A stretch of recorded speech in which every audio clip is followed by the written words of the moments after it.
Grupi punës së programit për shëndetësinë inicoi dhurimin e gjakut në mbështetje të grupeve në nevojë.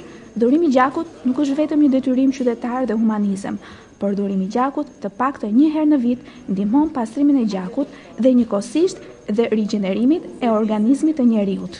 Gjaku i dhuruar nuk shkon vetëm për botën, por secili duhet ta shikojë atë si një veprim për të parandaluar fatkeqësitë që një ditë apo një tjetër mund t'i ndodhin gjithkujt.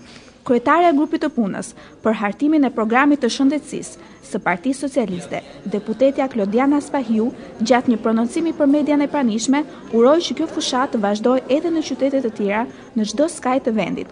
Dhurimi i gjakut, vazhdoi deputetja socialiste, duhet të jetë një detyrim për gjithkënd që e mendon që në një moment të vështirë do të jetë nevojtar për këtë.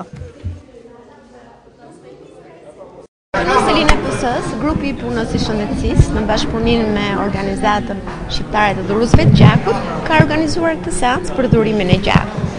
Është një fushat sensibilizimi, rëndësinë e gjakut tashmë e dinë të gjithë dhe ky dhurim i gjakut nuk është vetëm një akt qytetar, por duhet të jetë detyrim për gjithkë që e mendon që në një moment të vështirë do të jetë nevojtar për këtë.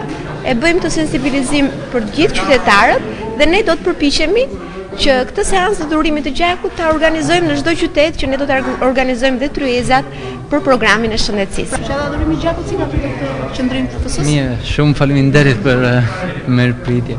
Edhe kemi nevojë për gjak, kemi nevojë shumë pse është shumë aksidenti rrugor, shumë persona me talasemi kanë nevojë për gjak. Atëherë shumë faleminderit juve për ftesa dhe ne jemi vullnetare, patjetër kemi nevojë. Domethënë më shumë në momenti vështirë, për shembull momenti verës kur mungon gjaku tamam. Faleminderit.